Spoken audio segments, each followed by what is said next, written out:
Yo, yo, yo, what is up, everybody? Hello, hello, hello. Welcome to another deep Welcome. dive. This time we're doing the Ranger. Ranger. Yes. For those that are new here, I'm J Mart. And I'm Sassy Cat. We are married content creators where we've been playing mostly tabletop RPGs lately, including a Daggerheart actual custom campaign called the Skyroot Saga at Mondays at 5 p.m. Eastern. Yep, so make sure you check that out if you want to see some actual play. Plus, we have a bunch of deep dives and other fun videos on the channel for Daggerheart. Please feel free to check out all of them. We really appreciate it. And also, if you enjoy the content, like, comment, and subscribe. All of them help tremendously. So let's dive into the Ranger, Yes. though. Let's go. So starting with Ranger, Rangers are highly skilled hunters who, despite their martial abilities, rarely lend their skills to an army. Though their mastery of their body and deep understanding of the wilderness, Rangers become sly tacticians, pursuing their quarry with cunning and patience. Many Rangers track and fight alongside an animal companion with whom they've forged a powerful spiritual bond.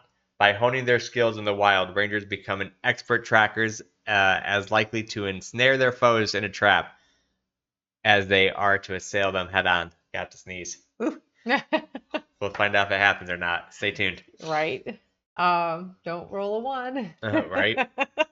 So the domains are Bone and Sage. So Bone, I'm not familiar with Bone. Bone is the domain of tactics in the body. Practitioners of this domain have an uncanny control over their own physical abilities and an eye for predicting the behaviors of others in combat. Adherents to Bone gain an unparalleled understanding of bodies and their movements. Then we have Sage.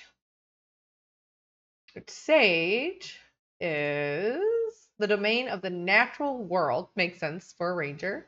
Those who walk this path tap into the unfettered power of the earth and its creatures to unleash raw magic.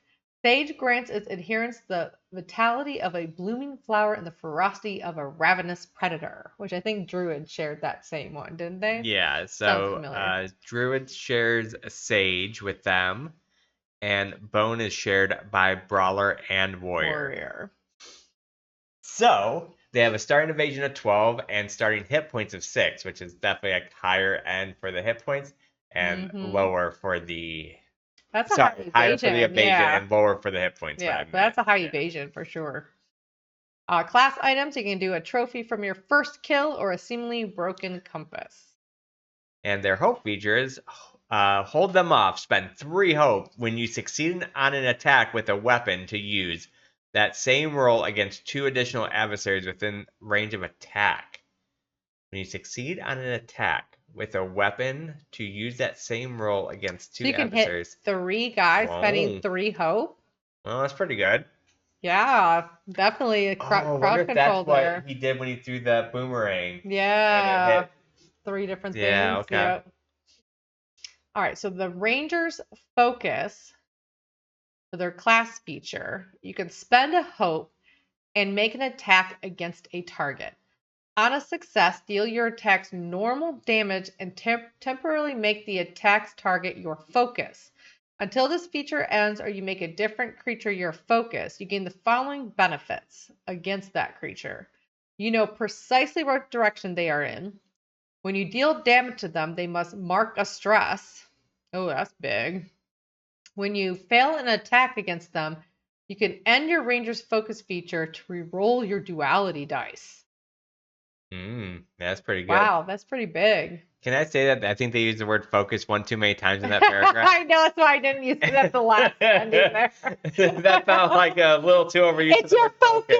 Your focus! Focus on the focus. It's like the focus will lead you the way. It's like the Matrix script of choose. All right, so their subclasses are both Beastbound, which you can play a Beastbound if you want to form a deep bond with an animal ally, or Wayfinder if you want to hunt your prey and strike with deadly force.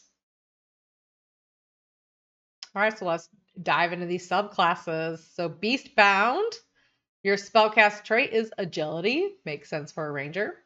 Your foundation feature, the Companion. You have an animal companion of your choice at the GM's discretion. They stay by your side unless you tell them otherwise. Take the Ranger Companion sheet When you level up your character, choose a level up option for your companion from this sheet as well. Let's see. So you just pick what, work with the DM to decide what kind of animal companion. Okay, so it's like a collaborative experience to build Okay, your so you're making animal. like a character sheet for your Yeah. companion also. Their specialization feature, if they choose to take you while leveling, you get expert training, choose an additional level up option for your companion. And battle bonded, when an adversary attacks you while they're within your companion's melee range, you get +2 to your evasion attacks against them. Okay. Okay, your mastery features, advanced training. Choose 2 additional level up options for your companion. So what are the level up options? Maybe it's on the bottom of this?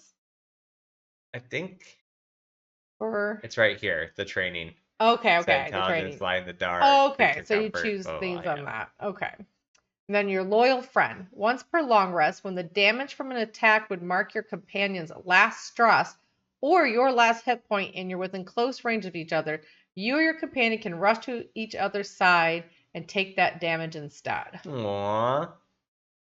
Such a loyal friend. Okay. Or the second option is Wayfinder.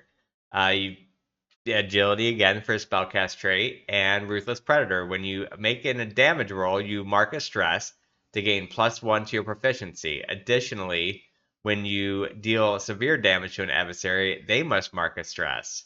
Seems the ranger has a lot of options to mark stress to your adversaries, which is kind of cool. Okay, so that's kind of cool because if you mark a stress to gain a +1 to your proficiency, a lot of weapons are D +8, Mm-hmm. and so that means you'll D at your proficiency, so it'd be like 2d8. That's neat. Path forward, when you're traveling to a place that you've previously visited or carry the object that has been at the location before, you can identify the shortest, most direct route for your destination. All right, so the specialization feature, you can be elusive predator. When your focus makes Focus. make an attack against you, gain a +2 bonus to your evasion against the attack. Well, that's cool. And then your mastery feature, apex predator. Before you make an attack roll against your focus, you can spend a hope. On a successful attack, you remove a fear from the GM's fear pool. Ooh, No, I don't like that. because you're the GM usually. That's Yeah, why. I don't enjoy that feature. I think that's kind of cool. The Seraph and it seems like the Ranger has options where they can remove fear from. Yeah. But that's like mastery feature. That's like way end game. So what subclass are we going to choose? Which one Let's speaks to you? Let's make the Beastbound. The Beastbound? Yeah. All right. We're going to have a loyal friend. Suggested traits are +2 to agility, +0 strength, 1 to finesse, 1 to instinct, -1 to presence, and 0 to knowledge. Makes sense. Recommended weapon is a short bow. Okay. What's a short bow, dudes? Agility, far range, D6 +3, burden 2 hands. What's a longbow do? Very far, D8 +3, burden 2 hands, but you get -1 to finesse. Okay. Okay. This is cumbersome, but does more damage. All right. Starting armor, it's a Jess leather armor. Man, part of me would almost want to go Gamerson. Yeah. Even add more, so you'd have what, 13 evasion? Yeah. Be very evasive. Starting inventory doesn't matter too much for this particular thing. All right, domain cards. If you're that evasive too, with that battle bonded with your when you hit the specialization feature, gives you a +2 bonus to your evasion if your companion's within melee range of Yeah, that'd be insane. you. Mm-hmm. All right, want to read the first card? For the domain cards. Let's see. So, depth maneuvers. Once per rest, mark a stress to sprint anywhere within far range without making an agility roll to get there. If you end this movement within melee range of an adversary and immediately make an attack against them, gain a +1 bonus to the attack roll. Okay, that's a nice one. Mm-hmm. Definitely meant for more of a melee character, but yeah. Mm-hmm. You can become a gifted tracker when you're tracking a specific creature or group of creatures based on signs of their passage. You can spend any number of hope to ask the GM how many questions you want from the following list: what direction they go, how long did they take to pass, what were they doing when in this location, and how many of them were there. Sorry, guys. We've had a long day today. When you encounter a creature you've tracked in this way, gain a +1 bonus to your evasion against them.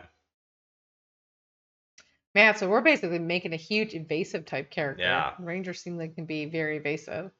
So I see it coming. When you're targeted by an attack made from beyond melee range, you can mark a stress to roll a d4 and gain a bonus to your evasion equal to the result against the attack. Oh, that's amazing. Man, I feel like it would be stressed out, but there's so much good stuff with that. Yeah. You can get Nature's Tongue, which means you can speak the language of the natural world. When you want to speak to the plants or animals around you, make an instinct roll. On a success, they'll give you information they know. Or roll with fear, and their knowledge might be limited or come at a cost. Additionally, before you make a spellcast roll, while within the natural environment, you can spend a hope to gain +2 to the roll. Untouchable. Gain a bonus to your evasion equal to half your agility. Wait, it's always? Always, right? You don't have to do anything? Like, I'm just going to be untouchable. Period. End of story. Gain a bonus to your evasion equal to half your agility. I mean, I guess that's not so much in this. I'm thinking of D&D where you have like 12, so you get like 6. Mm-hmm. So you have +2, you get an extra 1, which is still really nice. Yeah. And Vicious Entanglement. Make a spellcast roll against a target within far range. On success, root and vines reach out from the ground, deal 1d8 +1 physical damage and temporarily restraining the target. Additionally, on a success, you can spend hope to temporarily restrain another target within very close range. Let's see. I like that. I see it coming. Same. I say we select that. And I think I'd have to take Untouchable, right? I mean, you don't have to. We're already getting so much evasion. But more Why not be invasion? A gifted tracker? We have like a companion and everything. But more invasion. More. All right, we'll go gift tracker. I can see a lot of RP scenarios where that could be useful. So, and this is their companion page. You can just select a portrait. You can give them 2 experience of their own. Maybe we should go over real quick the level ups. What are some of the options when you're leveling up your companion? Intelligence. Your companion gains a permanent +1 bonus to a companion experience of your choice. Light in the dark. Use this additional hope slot your character can mark. Oh, actually. Oh, get an extra hope?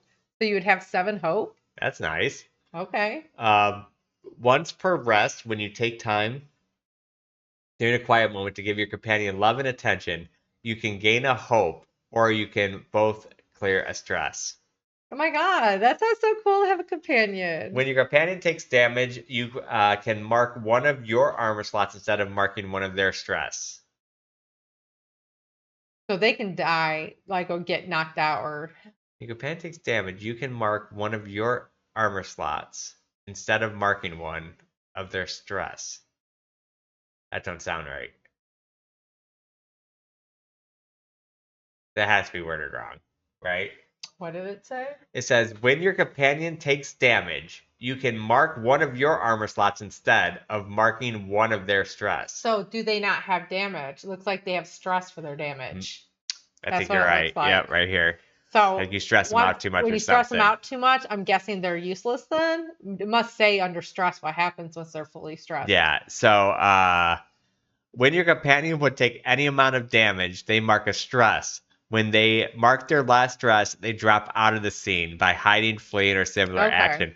I love this game. They don't want to kill the animals. Yay! No killing the animals. They will remain unavailable until you start your next long rest, where they return with 1 stress cleared. When you choose a downtime move that clears a stress on yourself, your companion clears an equal number of stress. Okay. See, that makes sense. So that makes sense now. I was going to say, they don't seem like they have hit points.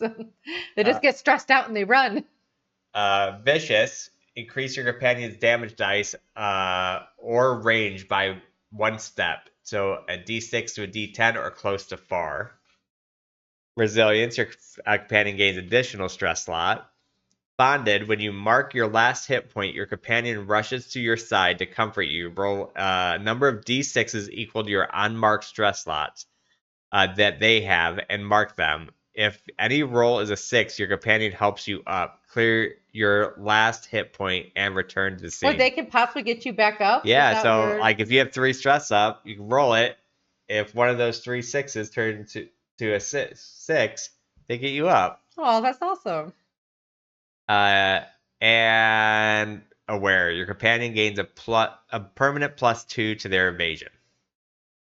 Actually, I'm usually It not sounds one awesome. to play companion builds, but that sounds freaking awesome. The way they allow you to pick different types of stuff with your companion and what they can do. That'd be kind of fun to play a ranger with a companion.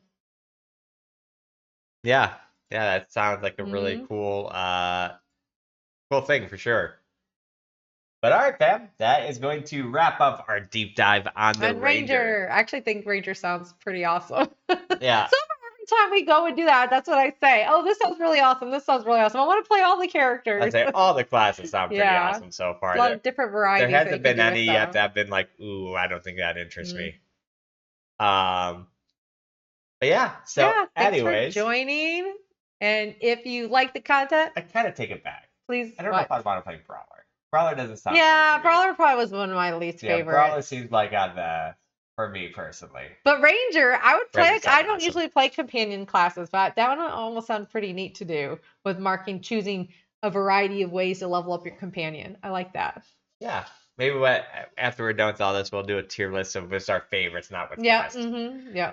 But anyways, love you all. Yep. Make sure you check out any of our content on our channel, plus our actual plays on Tuesday or Monday. Ugh. Daggerheart on Mondays. Yeah. D&D on Tuesday. D&D on Tuesdays. Love you all. Catch you on the next one. Peace.